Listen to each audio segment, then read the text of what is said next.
Raise your fists together. I am somebody. I may be poor, but I am somebody. Red and yellow, brown, black, and white. We're all precious in God's sight. Everybody is somebody. Stop the violence. Save the children. Stop bullying. Save the children. Hold your head high. Stick your chest out. You can make it. Keep hope alive. Keep hope alive. Keep hope alive. Hi, I'm Dr. Sonia Whitaker, National Education Policy Director for Push for Excellence. And on behalf of the Rainbow Push Coalition, we'd like to thank you for giving of your gift of time and joining us on our Saturday morning forum. We also want to thank Word Network for bringing you to us and us to you. And for those of you who are watching us on Facebook Live right now, we'd like for you to like our page. And for those of you who are watching us on YouTube Live, we'd like for you to subscribe to our page so that you can gain access to all of the content that we have in store for you. And speaking of content, we delivered a lot of content during our automotive conference held in Detroit. We want to thank all of you that contributed to the successful outcome of that, as well as all of you that participated. And speaking of participation, and speaking of the content that we deliver to you regularly, we want you to recognize that we can't do this without you. We need your financial support, and we've made it really easy for you to give. In fact, you can choose one of 3 different ways. You can simply pick up your cell phone, hold it to the QR code on that screen, and give right on the spot. And if you prefer, you can take that same phone and simply text the word PUSH to 41444. Text PUSH to 41444. And if you prefer another alternative, you can simply go to our website at rainbowpush.org and click on the donate button. But whatever you do, sit tight, don't move, don't touch that dial. We'll be right back because the push is on. Hi, I'm Tim Lee, and this message is for all teachers. Push Excel wants to say thank you. And on Saturday, November 19th at 11 a.m., we're going to be having a special teacher appreciation brunch. So if you know a teacher, or if you are a teacher, share our link with teachers so they can register and reserve their spot today. Explore the benefits of a Push Excel partnership. Learn more about the Push Excel national programs. Network with teachers in the Midwest region. Discover how Push Excel can provide professional development for you and your colleagues. Listen, it's no secret. Teachers are overworked, underpaid, and worst of all, underappreciated. But we at Push Excel are clear. Teachers have one of the most important jobs in our world today. And we want to say thank you. Scan the QR code on your screen now and register for our brunch today. Again, the brunch is Saturday, November 19th, 2022, 11 a.m. at the national headquarters of the Rainbow Push Coalition. I look forward to seeing all of you there. Today I'd like to spotlight relevant to the topic of teacher burnout. As we are aware and has been discussed regularly on our show, the nation is experiencing a national teacher shortage. And in my humble estimation, and research reports support the fact that the national teacher shortage is real in particular school districts. Now, I think it is important to recognize that it doesn't exist in all school districts. It most certainly exists in school districts serving minority students, as well as school districts serving a majority of students that are experiencing the impact of poverty. That does not have to be the case. Our goal today is to not only point that out, but to recognize that as a direct result of that, the teachers that are showing up to work every day, the teachers that are showing up on time are very, very often experiencing teacher burnout. And it, in many instances, is no fault of their own. We need the teaching profession to grow. We need adults to be willing to come and contribute in the most significant ways to the field of education.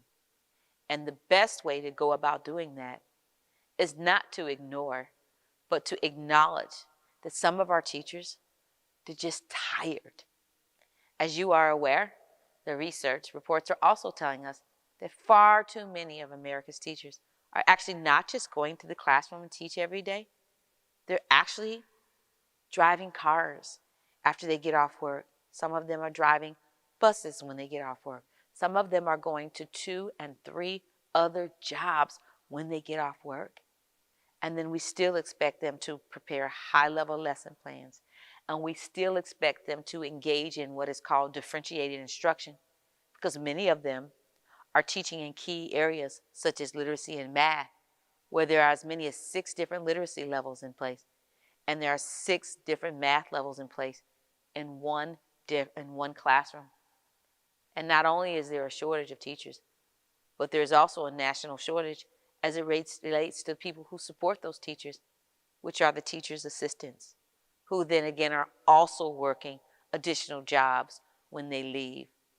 What I want to do with you today is to encourage you, if you are a teacher, to come and visit us here at 930 East 50th Street today. In less than an hour, we are going to celebrate you. We are going to honor you as Push Excel combines our efforts with the Rainbow Push Coalition to make sure that you are indeed celebrated. For those of you who are not teachers, we're going to ask that you begin to think about some of the best ways you may support teachers. You know, I recall right before the first day of school being at the dollar store, and in one case at the Walmart, and in another case at a teacher supply store. And I recall seeing a number of teachers who were standing in line with tons of classroom materials that they were going to buy to make the classroom inviting for their students. But the key is that they were attempting to make those purchases out of their own pocket. If you are not a teacher and you see a teacher doing that, I'm going to ask you to bless them such as I have been able to do. I'm going to ask you to give of them so that we can make the burden a little less heavy for them. And I'm going to tell you, I'm a practitioner, so I'm in classrooms often. And I must admit, 2 weeks ago when I was in the classroom, I looked around and I thought about the national teacher assistant shortage. But you know what else I thought? I thought, where are my volunteers? Yes, we've got to get back to that. The volunteer parents, the volunteer community workers. We need you to work in collaboration with school administrators and the classroom teachers, because they could use help with small group instruction. They can use help maneuvering students through the hallway so that they can work on some of the higher level things that we need to be working on, like causing for statistically significant improvements in student performance. So I've already given 2 recommendations in summary. Again, one being to bless them when you see them making purchases out of their own pockets or pocketbook, and then 2, to move back to the model, the community model of supporting the adults that we know need more help in the classrooms by actually organizing and meeting with the administrator and that teacher and asking, what can I do to be of great support to you on this day? And last point I want to make, it really doesn't have to be Teacher Appreciation Month for you to show a sincere level of appreciation for teachers. Just as we have decided here at Push Excel today, as has been indicated, in less than an hour, we're asking that you support us as we continue to not only uplift our teachers, but celebrate them because they have been through a lot. Let us not forget that during the international crisis referred to as COVID-19, even when the school doors were shut, the teachers were teaching. The teachers were reaching out to parents. The teachers were reaching out to the students. The teachers were developing lesson plans, and many of them were actually, like in my district, engaged in high-level professional development virtually, and they still showed up every single day. And they're still showing up now in person every single day. And so I would be remiss if I did not stress one final time that the spotlight on education today is really centered on focusing and uplifting the educators that are giving all they got, not only for the betterment of their students, because I think we have to recognize that what they do is they prepare students for success in school, but ultimately for success in life. So join us today in celebrating them here at the Rainbow Push Coalition, 930 East 50th Street at 11:30 p.m. today. We look forward to having you here. And if you can't make it, please take this opportunity to look within yourself and to find time within your schedule to not only thank the teachers that are giving of their talent and their gift of time, but to celebrate them. And there you have it. Don't touch that dial. We'll be right back. Push Excel's goal is to inspire students to strive for excellence in education in spite of personal, family, and community challenges that they might experience. How do we do this? By advocating for educational policies that guarantee equal funding for all students without regard to race or economic standing. By engaging parents, students, and teachers in pursuing high-quality education and striving for educational excellence at every level. And by forging partnerships with community-based and public sector stakeholders in education. Now, Push Excel is a national model program with the purpose of connecting principals, parents, popular personalities, and students in a bond and to support students at every level on the educational ladder. Now, we want you to become a member of the Rainbow Push Coalition and Push Excel. Your annual membership can help us to change policies that impact students, colleges, and universities all around the country. So step up and sign up today. Membership is only $35, and if you're a student or a senior, $15. Just go to our website, rainbowpush.org, and push join to become a member or push donate to support the Push Excel program. You can also text the word Push Excel, that's PUSHEXCEL, to 41444 on your cell phone, and you can give us any amount that you feel comfortable giving or call us at 773-256-2775. Wherever you are, you can support us as we keep pushing for you. And remember to keep hope alive.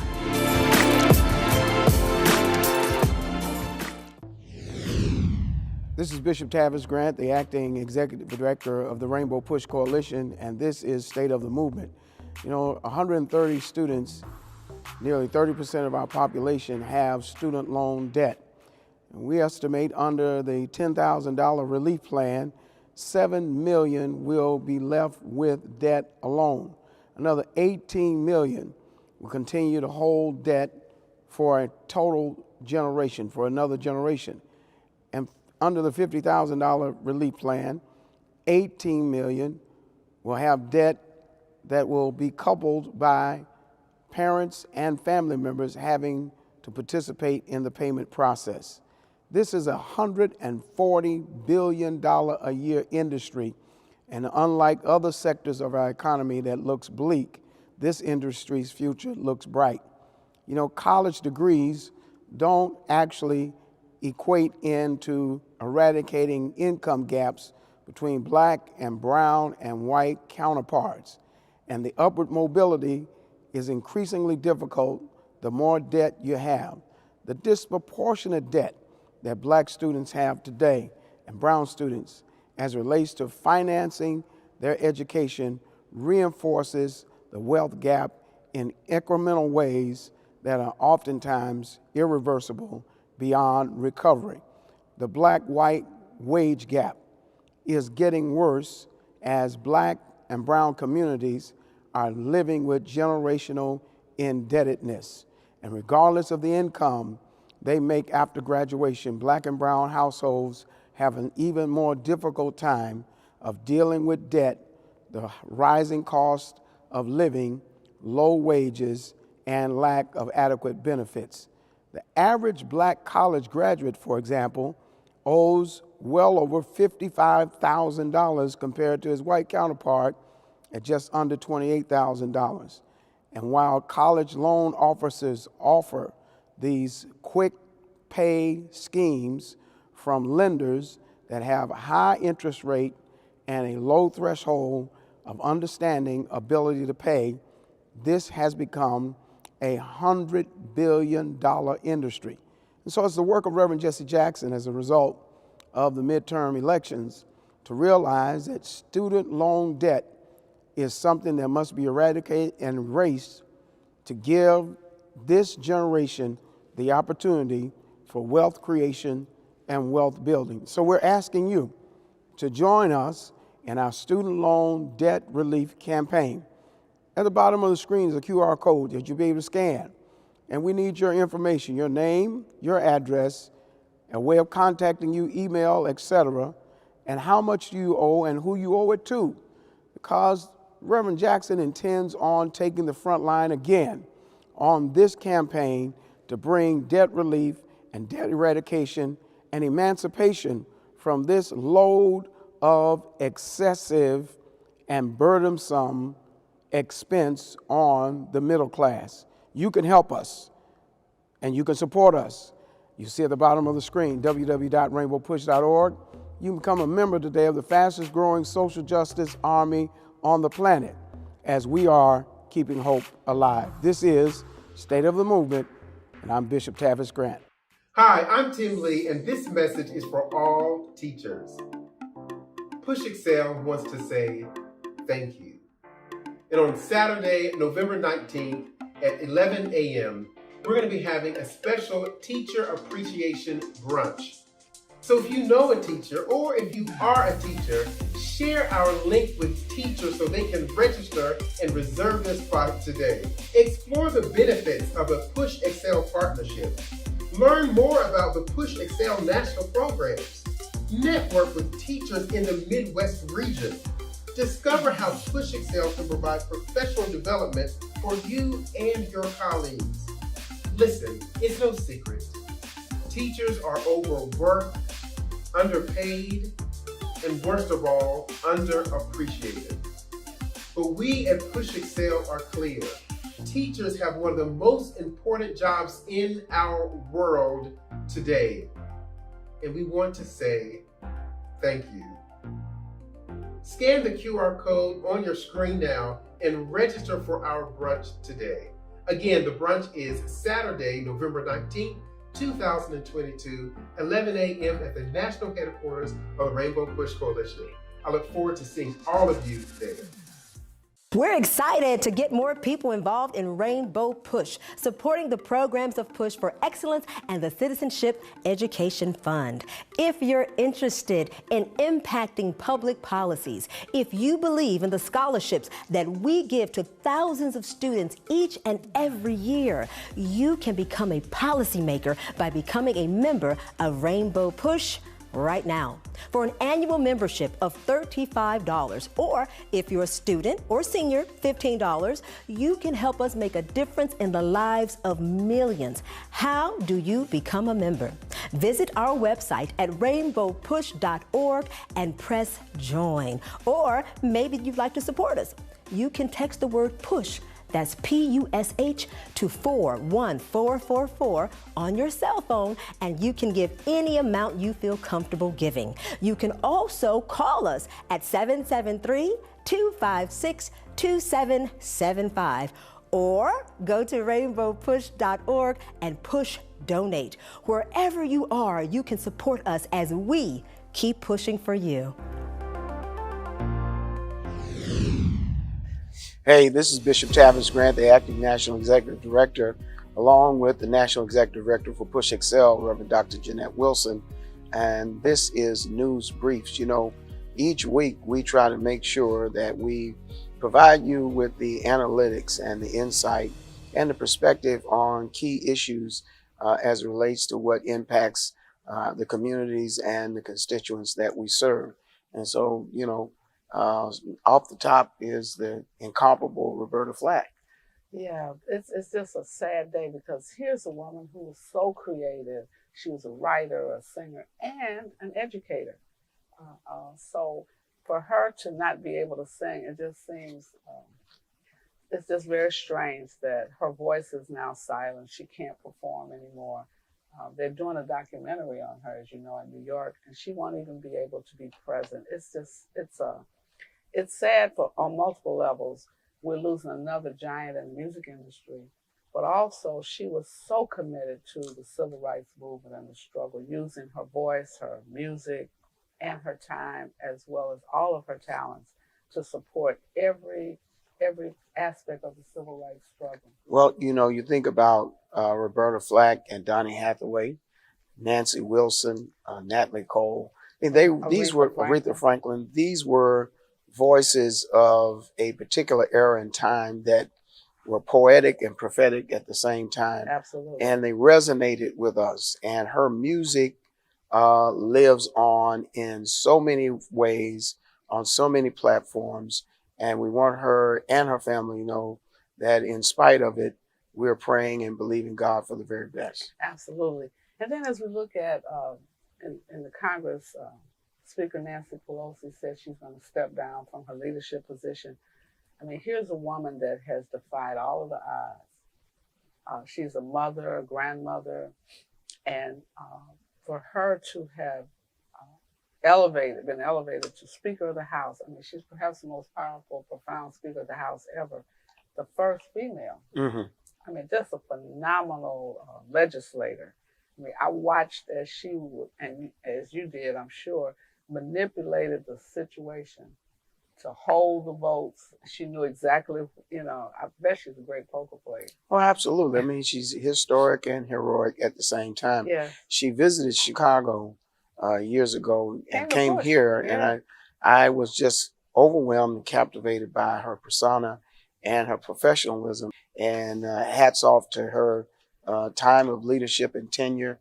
The American public and American history is going to serve her well. And we owe her a debt of gratitude. We are certainly praying for her husband, who was met with an unfortunate attempted murder. And the thing that I'm sure disturbed her most was she wasn't there. And oftentimes when women are working outside of the home, as Speaker Pelosi was, and she was at a great distance from home, so it wasn't like they were in the same city and she could just rush to his aid. She had to spend some time to get there. It's a 4.5-hour to 5-hour flight from DC to California.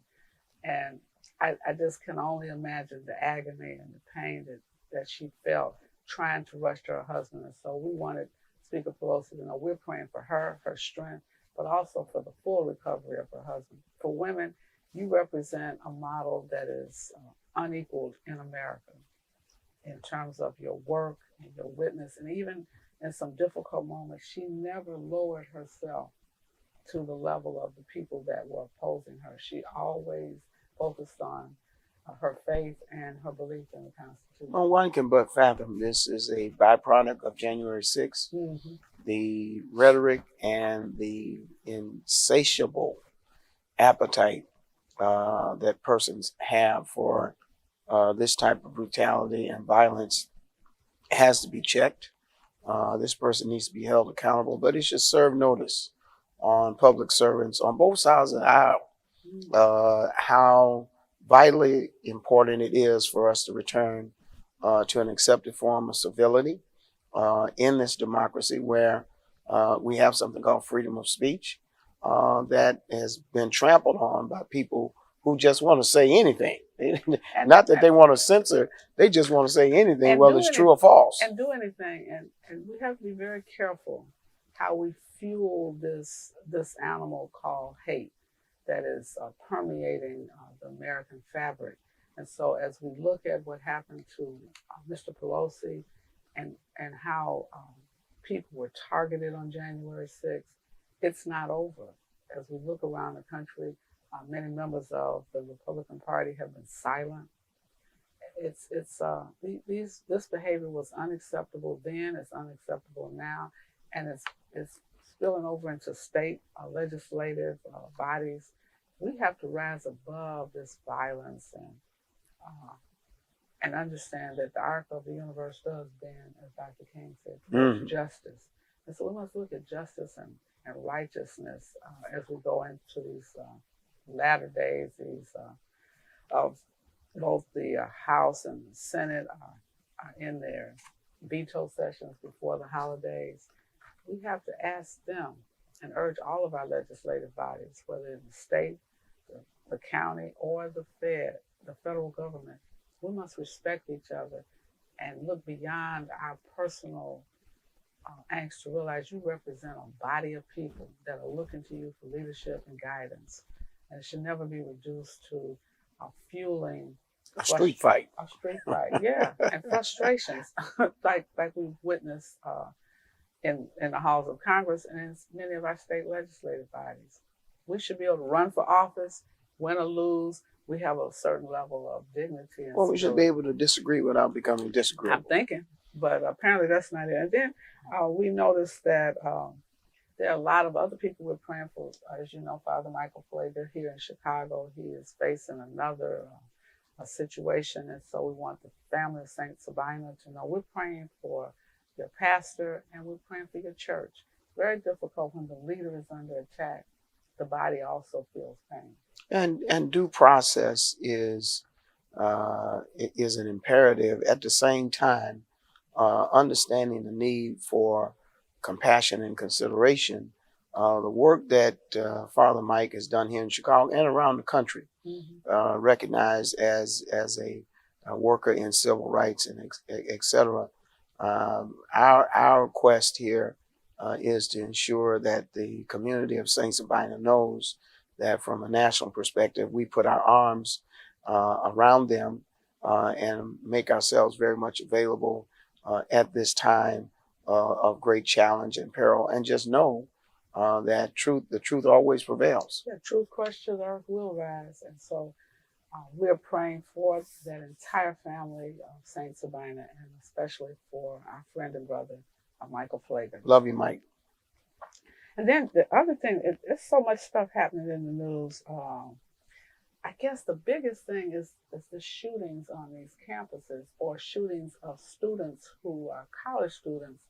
You know, as a parent, you're a parent, you sent your children away to college as I did. We never expect them to come back in a body bag. Well, from Uvalde to UVA. Yeah. These 3 African-American players, along with 2 others who were injured, and some accounts say it's due to hazing. You know, there's a mental health component to this.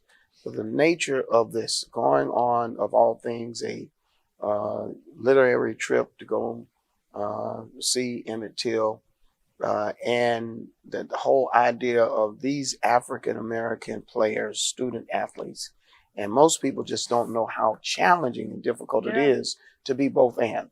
A student athlete on and at a school like UVA, and for this to occur in such a blatant, bold, and brutal fashion.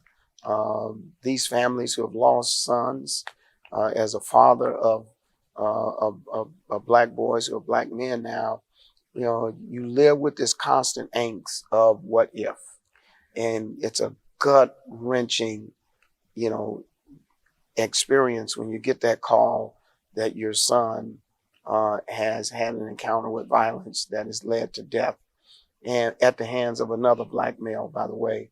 And then the trauma associated with that, with the persons who were on the bus, engaged players. We see accounts from the coach who saw these young men as sons, and they saw him as a father figure. People don't know, you know, that in many of these college campuses, it is a community within a community. And within 2 or 3 years, this becomes your family. Well, I think there's several things. The coach and those players are family. And the challenge we have is now 5, 6 families are troubled. The kid that allegedly did the shooting, there's his family. Oh, wow. Lost. Yeah. I mean, I just can't imagine seeing your child on television as a murderer. Oh, it's got to be overwhelming. That's overwhelming. and it's painful. And somehow this boy apparently had some social emotional issues. Maybe it was hazing, maybe it was bullying. We don't know all the facts yet. But what we can tell you is the amount of mental health pain that many of our young people are experiencing, it tends to go unaddressed by educators, by parents, by coaches. The father said his son told him he had been bullied, but we have to take action. Immediate action. Yeah, that's not something you can say, well, go to bed and wake up and be better tomorrow. It won't be. That is, I thought, Reverend Jeanette, wow, you run our Push Excel program, and I see what you and your staff go through with the scholarships and getting kids connected. And then once you get them connected, you got to get them on the campus, and you get them on the campus, you got to keep them on the campus. Then they got to pull their grades up, keep the grades at a certain level, and then they're looking, all that goes into getting you there, and it ends there. It's just like, I can remember going through with my sons, both of them, and just every semester, you got to pay that money. Every semester, you got grades and you got trips, and you pray that they're okay. Yeah, and it ends in violence. It's just like a nightmare that never ends. Well, and when they're on campus, you think about so many things. They have parties on campus, and I had a daughter on a college campus, and every day I'm worried. Did somebody, did she go to a party? Did she get sick? You hear of all of these things, like this young lady that was just found in Mexico, murdered. At first they said, oh, she was over drinking. No, her skull and her, it was horrific. Horrific, and they had it on video. And so you raise your children, yes, you want them to enjoy traveling around the world, and then you got to be careful. Who are they with? What happened? This level of anger and violence. On a college campus. On a college campus, one in this trip in Mexico, and then you had 3 or 4 girls in Iowa. Yeah. This is to visit a college campus, not one is the same, right? Mm-hmm. And you know that you are like not one of them because you're not one of them. You're not a professor, you're not a student, you're not an athlete, etc. And it's such a different aura that just the likelihood, just the thought that something of that nature would happen on any college campus is just absolutely mind-boggling. When you drop your child off the first day, they meet with parents and they give you all these rules that they expect your child to follow. And then you leave them there and you go back home and you hope that all those rules that they outline will happen. And when I look at this University of Virginia situation, I just wonder, when did we drop the ball? Was it, you start trying to figure out what could we have done differently? And I think as a community, as a nation, as parents, as professors, we have to pay closer attention to these children, because they are children. They're young adults, but they are still children. And we have to monitor the behaviors. And when we see signs of depression, we need to really do some affirmative steps to get that child towards a counselor or someone that they can talk to. We are losing too many young people. Man, the whole idea that the alleged shooter attempted to get a gun, was denied the first time, ultimately gained access to the weapon, is something to consider, because again, in college towns, college students.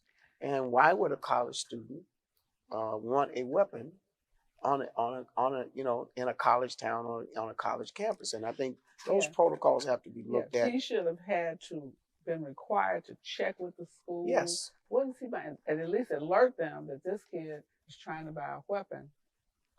And there's no reason you need a weapon on a college campus. You're not doing skeet shooting, so it's not some kind of sport that you need a... Certainly an issue of public safety. And most colleges in small towns, and the small towns thrive on the economy of the college. So it is in our best interest to protect the college, the students, the professors, and everyone. And so we really got to look in this mental health crisis. I think COVID has exacerbated it. I think social media increases the level of if it's harassment and bullying is so much more impactful because of the social media that our children are on day and night. And so we're going to have to look at some different kind of controls, and we'll be coming back to you with more about this because it's not over and it's not the only one. Those girls that were murdered in Iowa, we don't even know who did it, why they did it. I remember being on campus and girls would go walking late at night because you feel safe. It's a small town, it's a campus, as you say. The campus becomes its own city, its own community. Everything is on campus. Yeah, and so you feel like you just walk on and off. And it's not safe.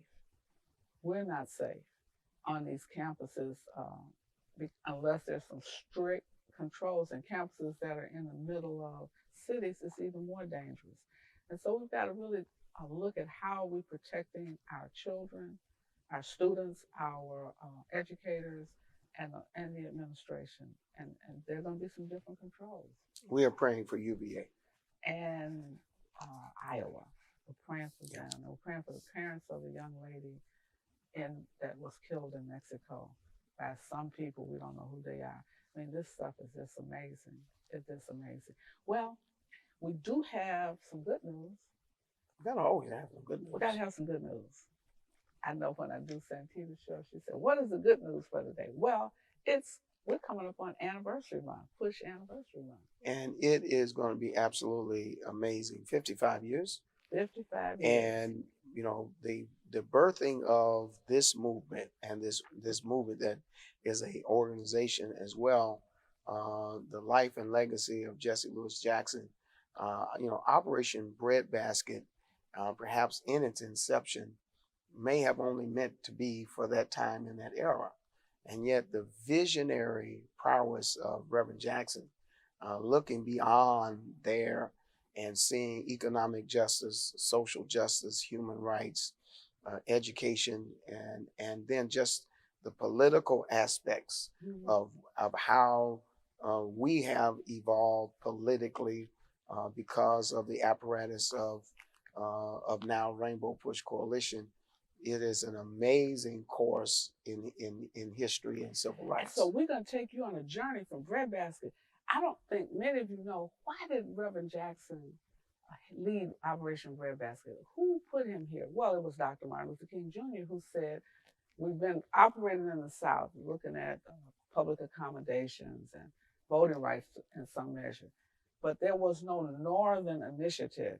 Dr. King's initial movement with SCLC had focused just across those 11 southern states. So he decided to send Reverend Jackson to the north, to the Northern initiative, which was Operation Breadbasket, keep a slice of bread in the Black community. Even if you have political empowerment, as you know, we vote with our dollars. We didn't have a significant number of Black banks. We had no Black auto dealers. We didn't own franchises. We couldn't get our products on the shelf. We make barbecue, we eat barbecue, but our barbecue sauce was not in stores. Joe Louis milk, Grove Fresh orange juice, Mumbo barbecue sauce, Stewart's bleach. All these products we were manufacturing. Oh, and we got to do Reggio's pizza. Absolutely. He's got vegetarian and sausage and pepperoni and all of that. Reggio's pizza. And we couldn't get it in stores. Baldwin's ice cream. It told the people that if you wanted to put your ice cream and pizza in the store frozen, you had to buy a freezer. Well, one of the major supermarkets, they had like 300 stores. You're a small Black business. You don't have money to buy 300 freezers and deliver them to the stores and then deliver your product to the store. And so it's because of Operation Breadbasket, we say either you cut us in or we'll cut you out. We just won't go to your store. We shut, literally, National Foods closed. Red Rooster closed. A&P. A&P closed, just based on our withdrawal of enthusiasm and informational licketing. Well, Picketing. those supermarkets and the whole idea of supermarket was similar to what we have Walmart and Costco, et cetera, is that you would come outside of your community to the supermarkets. And they intentionally put these supermarkets outside of contained Black areas with higher prices and lower quality of food and resources. And so, from Black hair care products, Johnson products, Johnson products to Salt food, Sheen. to being cashiers, baggers, managers, dock workers, etc. This was designed to disenfranchise you from the very moment you walked into the establishment as a consumer. And Reverend Jackson had the foresight and the vision to see that, just pulling our dollars out, though we weren't the majority, we were the profit margin. And that sent shock waves through the business community that sooner or later, Jesse Jackson is coming your way. Well, we found out, his whole thing was using the Dr. King principles of research. We researched these companies and found out African Americans over-index in drinking colored pops. Yet we were not bottlers. We weren't driving the trucks. We were not the ad agencies. Distributors. Not the distributors for it. So we just decided, well, we pick one. You always got to pick one. Don't choke on Coke. Yes. Now we drink Coke now. We have a good relationship with Coca-Cola. Or with Anheuser-Busch, we had, college campuses, students drink more beer than anybody else. Beer pourings. And so say no to Nike. No to Nike. I mean, we did. Reverend Willie Tabler Barrel had a Revlon funeral. Oh yeah, we had a funeral. All the women, because we were buying Revlon, over-indexed and buying the Revlon products. And so what we're saying is we opened up doors for ad agencies, professional services, and Black products got on store shelves that would not have been there. All of our hair care products. We had 6 African-American hair care manufacturers, Soft Sheen, Johnson Products. The people out of Texas had a hair care. Luster here in Chicago. Yeah. And we got them in the stores. Now you see Black hair care products on store shelves now. You take that for granted. Well, it's because of the work. And let's give some historical context. Chicago's a home of Soul Train and Don Cornelius. Right. And so in Reverend Jackson doing this, the networks that carried Don Cornelius' Soul Train found a brilliant idea. Let's hurry up and get ahead of this other train with Jesse Jackson coming our way. Right. And let's put Black hair care products and pair it with a Black show.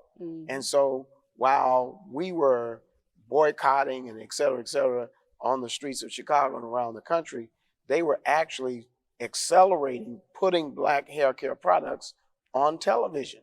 And that is a direct correlation to the work of Jesse Jackson. And it just continued. So when he formed Operation Breadbasket after Dr. King was murdered, we began to see that there were so many areas that we were not involved in. You had Black lawyers who were not able to do corporate law because there were no opportunities for them. Or professional services, accountants, investors, et cetera. And so we moved from, we did construction. Yes. We couldn't build our own stores, our own buildings in our neighborhood. And so we said, no, you can't build a supermarket on 47th Street in Chicago and not have Black contractors build it. We were so effective that Black contractors began to participate in the expansion of O'Hare Airport, because you do know we can do roads. And it expanded our presence in unions. Yes. And so we were able, through Operation Push, every week the push is on and get up and announce a target for the week. Where were we going? Who were we going to do informational picketing? We didn't have a Black general manager of a television station. We picketed, then it was CBS, every day for one solid year. Oh my gosh. Every single day, winter, spring, yes. We were there. And as a result, is the first Black general manager of a major television And network. anchors. And And lead journalists, so lead when you reporters. look at Art Norman on television, John Davis was on television, Dorothy Tucker. Tucker's on television now. We were reporters in the background, but now we're on the air because of the Renee work. Ferguson. Yeah, Renee Ferguson. We would wait for her at 6 o'clock news to tell us what was happening, because there's a different way of addressing the community. Now for those of you in Chicago, that was local, but let's talk about national, because you had Max Robinson. Absolutely. You know? And so the correlation of how things reverberated in Chicago, Philadelphia, New York, etc., Ohio, and became nationalized, right? In a way that, you look at the inception of BET, a byproduct of this work. Yeah, because we said we want to own the air, not just Bob be Johnson. on the air. Bob Johnson. And even patterns. We always sewing simplicity patterns, and we had Black people that said, "Oh, I can buy the pattern company." So we had all kinds of opportunities were created when we started looking at our margin of profit. And once we did the research, and then we start taking action. And so you look at all of the industries that have developed. We're in Silicon Valley saying we want our share of the tech companies, because we're over-indexing on cell phones and iPads and tablets. We buy a lot, but the question is, are we in the C-suites? That's right. Or are we engineers? Are we suppliers? Are we suppliers, distributors? Look at all these cars we drive. Black people have 2 and 3 cars, more than a house, and yet we look around now. We got to fight again for auto deals. This past week we had our automotive summit, and Jim Farley from Ford, his opening remarks were, I'm so thankful to be here and be a part of this summit. And he says, Reverend Jackson, you were hard on me. Oh, yeah. When you talked to me about how we must progress, expand, and as it relates to diversity, inclusion, and equity, ensure that the 15% that African Americans represent nationally, it is shown and demonstrated in every sector of our business model. So we said to companies, we want to know how many employees you have, at what levels they are in, who's in the C-suites, who's on your board of directors, and we want to know who your suppliers are. And we became shareholders in many corporations. Yeah, that was our latest thing, was to buy shares of stock. So we don't have to walk around your building because you all hide from us. We now can be in the shareholders meeting, even if they're electronic. Absolutely. We can come and issue our And we boycotted and disrupted some shareholders. Oh, meetings. Yeah. I remember going to and I'm not going to call the name, we went to a shareholder meeting and they had police all around. Well, we did a camouflage routine. I went in a limousine, so they thought I was like the rest of the people. But when I got inside, they said, "Oh my God, she made it in. She made it in. Push us here." So what I'm saying is, those of you who are watching, you watch us every week. If you're in Chicago, and particularly in the month of December, you should stop by. If you're not in Chicago, you ought to think, I want to say thank you, Push. I want to say thank you, Reverend Jackson. Reverend Jackson never asked for anything for himself. He is constantly saying, I want you, even for his birthday, I want 8,000 memberships. Nobody does that but him. He keeps fighting for you. And so we want you to say thank you to the founders of Operation Push, Rainbow Push Coalition, because we went from economics to political empowerment, because those are the 2 ways that we can indicate our voice. They're honoring Reverend Jackson and just a week or so from here in Switzerland.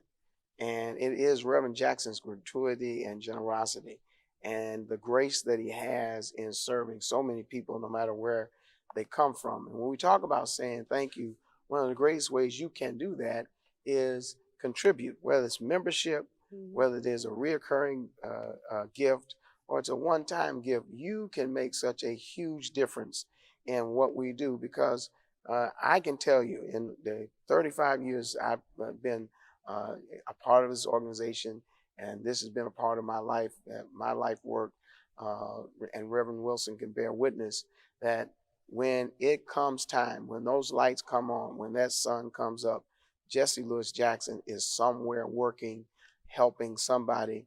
And it doesn't come with a budget. It doesn't come with a line of credit. It comes with an insatiable desire to make sure that we fulfill what we're designed to do. People united to serve humanity. And you can see at the bottom of the screen how you can give and how you can support. And your contribution makes a huge difference in our ability, not just to stay relevant, but to stay ready as it relates to responding to crisis. Literally, Jackson, Mississippi, we've sent truckloads of water. 3 truckloads. We've served thousands of meals since the pandemic. And in just a few days, we're going to be doing the same thing here in Chicago and doing it all during the anniversary month. Mm-hmm. We're serving families who are food insecure and living on the margins, wrestling with the cycle of poverty. Your contribution, and I know $35 may seem like a small amount, but let me tell you something. We're able to do big things with small amounts. And there are others who you can do so much more, and you should.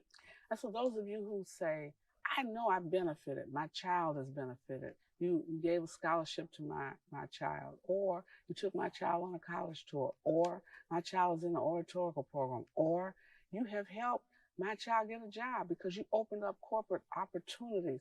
I want you to say, I want to say thank you. You can do, as Bishop said, a membership. You can do text the word push to 41444, or I know you're going to be shopping. You're going to shop for Christmas. You're going to go online. Look, do Amazon Smile. That's a simple way. As you shop, we benefit. Or if you're having a birthday between now and the end of the year, you might want to have a birthday party on Facebook for Push and have donations come. There's just a multiplicity of ways that you can give to the organization. But what we want you to do is think about how much you owe Reverend Jackson and the Rainbow Push Coalition for all the work that we do. And you just want to give as a member. If you're 15, if you're a student, or if you're a senior, it's only $15 a year. That's a little more than $1 a month. That's not asking too much. $35 is a little more, almost $3 a month. I bet you most of you can afford that. Some of you can do more. What we're saying is we want to make anniversary month a big giving month. If you got a car dealership, it's because of the work of this organization. If you are a contractor and you've been able to get some contracts that didn't exist before, you're building houses, you're building in CHA, you're doing all of this work. It's because we open doors and we continue to fight for you. Some of you are professionals. You have gotten opportunities with corporate America. It's because of the work that Push has done across these 55 years. From 1971 to now, plus from 1968 to 71 was Breadbasket, 71 to now. I'm saying, just say thank you.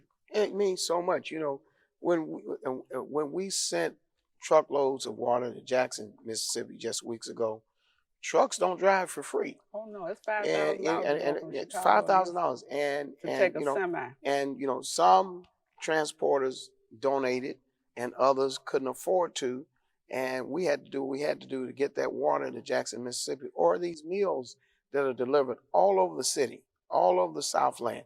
I mean, it's a huge lift. But guess what? If everybody does something, something can be done. It's not always equal gifts, but it's equal sacrifice. And you, during this season, can do your part. And as Reverend Wilson has articulated, whether you, listen, there are many of you that don't know, as we've articulated the history. You don't know that you got the contract.